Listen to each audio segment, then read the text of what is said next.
we're gonna talk about a little something different, little different views. All right. I'm gonna say this right off the bat. If you got a magneto coming out the front of this thing here, I don't know what you got to have to run a distributor. I purchased a tractor with a upright distributor in it. Well, I'll show you in a second what my problem is here. I'm not sure. I don't know. This is a piece you have to have. You change this piece out. I'm not sure. I purchased this tractor with the distributor on it. The factory will make it with just a block off plate there. I'm not exactly sure. But what I read was, let me get over here to the distributors. All right. The distributor that was in it is a Delco Remy. You can see it on there. It's a Delco Remy distributor. You can see it faintly.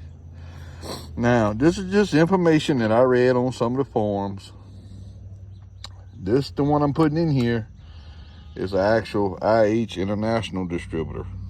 The R1 part number. IH, little dust cover, the whole works. Now, I'm going to talk about why this had a Delco Remy distributor instead of a international one to start with. I'm going to tell you about the differences in them that I can visibly see. All right. As far as what I read on forums, initially, IH did not put these distributors on their tractors. The dealerships and the farmers did it. It's another one out there made by M&W, I believe. It's another distributor, I believe, by M&W. But what I read was that the dealerships and the shops and the farmers put these in here. IH never put that in there. They come out with their own distributor.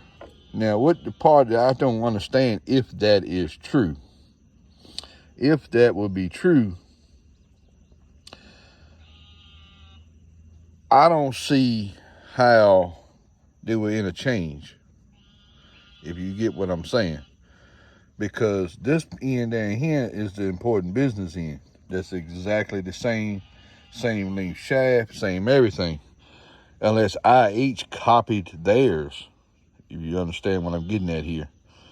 How would it be the same? The only difference is on them from interchanging is the gear. Now, if you got an M or H, you're going to need this vertical style gear. This gear is for a Super 8 or a 140, any kind of horizontal distributor that would go directly in like this on the side. All right, this one stands straight up. And I cut this one off because I did not want to keep I tapped on it, I put a smidge of heat on it, didn't move, so I just cut into it and then it slid right off. It was wore out, rust pitted. This distributor came out of my 2444 that I'm going to scrap. All right, the reason I am changing it is because it is a problem either with the weights in the distributor. It's not in there with the points, but it's done sheared off two roll pins in the distributor. You see that one in there now sheared off. It has sheared off two of those already. And this is where she left me sitting. But the major difference is the size of the roundness of this thing. This one is a lot bigger up here. The shaft up here is bigger, and this cover is different. The rotary button don't interchange neither, because the shaft is bigger. But it's a snag spot in this distributor. You had to put your hands on it to really see what I'm saying. It's a snag spot in it, right there. It's snagged, just like right there. It's locked. I don't know if that it's a bushing in here bad or it's the weights. I'm not sure. I'm not gonna worry with it when I got another good one here that I know came off a running tractor. But that's the difference in it. Just what I learned reading online was the International did not put them in there, but it's some more information on that, because almost they're a direct copy on where it's important at on the bottom end down here. they're a direct copy. They're just different sized up here, but the cap and all looks like it's going to interchange. Let's International copy that one. I mean, because this is a 1950 model, almost all of them, you know, have magnetos on the H's and M's that I've seen pictures of. Anyway, I haven't seen too many of them. But all you do, I'm gonna walk over this real quick, give a brief little explanation on, maybe make a little sense to you. I ain't gonna try to make a super duper long video. I got the #1 spark plug out. Firing order is on a 4-cylinder engine is always gonna be 1342. 1342. It's gonna fire 1, 3, 4, and then 2. All right. Take the first spark plug out that's closest to the radiator. And this is how I know it's top dead. These two marks are top dead center, because the piston is top dead center. Now,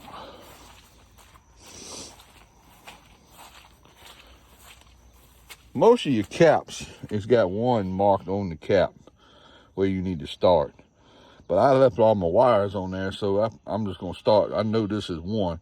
So I'm going to turn the rotor button over here to where, and what I mean by the rotor button, I mean here. But when you set it down in there, you just make sure that your rotor button is facing the #1 wire, which will be that one. And that's where it's going to start, and then it will fire. Then you run your firing order from there, 1, then 3, which will be this one, then 4 in the back, and then 2 to here. And that's all you do. You let the piston. There's some other marks on that pulley. I don't run off manuals. I never brought one. I just kind of figured out as I go, do a little research, and I figured out as I go. Because I've been doing this stuff sounds big enough to tote a wrench. And anyway, 1342. Mind your marks up there. And the reason, how you make sure you get the right marks is you stick a screwdriver or some another in the spark plug hole, and you feel your piston is top dead center or not. And then when that #1 is top, your pistons has got to be, when the spark plug fires, it's got to be top dead center for it to have the compression there. And that's what your firing order is about. It's the order that the piston comes to the top, because if I'm not mistaken, the front, the 1 and 4, the pistons is going to be up at the same time, level with the top of the block. And then the 2 middle ones are going to be down. I might be wrong about that. But that's all you do with the firing order. And that's the differences in these two distributors, the Delco Remy. Like I said, I'm not 100% on who put this on here, whether it was IH, whether it was Delco Remy, I'm not sure. I purchased this tractor this way. Like this piece here, cause I've seen, the Super M's, they have some of your Super H's, they have a live hydraulic pump right here. I would love to get my hands on one of those. That'd be lovely to have. But we got the 3-point hitch together. I'm gonna do a video on that. The video may come before this one. But I'm gonna put this International IH distributor in this M. It's gonna be all matching then. And that Delco Remy, like I said, it's something wrong with it on the inside. It was a weight or a bushing or something. It's not in the points. It's not snagging in there. It's definitely snagging under the points. But I'm just gonna scrap that, and we're gonna go with this International distributor and call it a day. So your firing order, start with 1, set your button down here. And if you have all your wires off, you go 1, where 1's on your cap. It's usually marked. But we know this is 1 here, because that's where I took it all from. You start with 1, you run that wire to 1. Then you go run this wire to 3. Then you run this wire to 4. Then you run the last one to 2. The firing order on the cylinders is 1, 2, 3, 4. So that's how you go 1 here, 1 to your #1 spark plug is up here. And you order it on the side of the block. And be 3, 1, 2, 3, you count 1, 2, 3. Then 4, which coming around, you go clockwise, whichever way the direction the distributor turns is the way you do the firing order on the cap. whichever direction the distributor turns. Then you go 4, 1, 2, 3, 4, be 4. And then your last one will be 2, 1, 2. That's all it is to it. So we make sure your pistons top dead center. You look at the marks. It's some other marks on there for a timing light.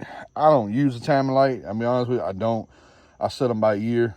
I turn them, and then wherever it smooths out at, that's basically where I lock it down at, for the most part.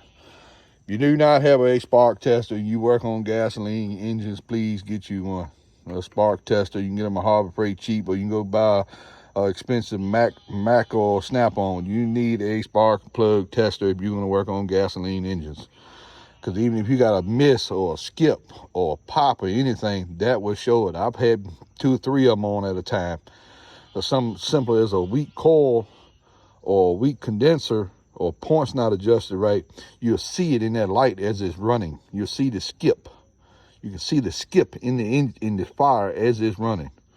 You do not have a spark plug tester and you have a gasoline engine, I really should get really cheap at Harbor Freight. I've had these gear for at least 5 or 6 years now, at least. Like I said, that's Delco Remy distributor. There's something wrong with it internally. I'm not gonna just dissect it when I had this one sitting here. We'll go back with the international one, fire and order, and we're gonna go after it. And it's pretty simple once you get this fire and order in your head right and understand it all. It's pretty simple. I mean, I was doing V8. I was doing fire and orders on V8s at 14, 15 years old, you know. But anyhow, line your marks up over there. Check it right here and make sure them marks is, the top dead center mark is not labeled. Some of them are labeled on the pulley, TDC or BDC or whatever. And I turned it today, and that's why I started is on them marks on that pulley. Then I come back over here and I stick a screwdriver or something in there, make sure that piston is top dead center. Some people feel it, poof. The easiest way is just use the marks on the crankshaft and stick a screwdriver in number 1 hole, and you know you got it right. Then you start right here where number 1 gonna be on this cap at. Usually it's been marked on this cap, on the caps, but this one's not marked. But that was a story I read online that the dealerships and the farmers, it was like an aftermarket deal, Delco Remy, because International was still running the magneto systems at the time. That's just what I read. But I ain't sure about that, because like I said, if International directly copied, if Delco Remy came before them on a distributor, that International directly copied theirs for the most part, because the only difference is the head up here is just bigger, and the shaft up here, the bottom end where it really matters, is exactly the same. If it may be, I don't know. I don't know. Unless it's on writing somewhere. Nobody probably dead and gone that worked there during them years, early 50s, late 40s. But that's just what I read.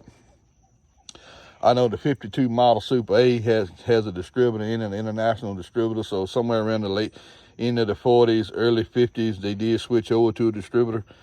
And this distributor, and all these are what I've seen here in the parts listing is this is the same distributor all the way from a Super A up to like a 504. A 504. I did read that. The same Steiner listed that same distributor all the way up through there, from a Super A to I know a 504. So I took this one out, the 2444 I got, that's an industrial number, but in the agriculture number it's a 444. I'm scrapping that one slowly but surely, and I'm gonna put the loader and all on this M here, and I think it's gonna serve me a whole lot better than trying to spend $2,000-$3,000 in that 2444. But anyway, that's how you distribute it. That's how you wire it up. Ain't nothing to it. Once you do a couple of them, you can do them in the blind. I mean, it really is. I'm just understanding how everything works and operates, basically. If you got any questions, I'm gonna do a 3-point hitch video here. I finally got that together and got it working. Tractor played it right here, sheared that pin again. I said, well, we definitely got a problem in this distributor, and then sure enough, it's got something's hanging in there. So We'll go back with the international distributor. But anyway, thanks for watching.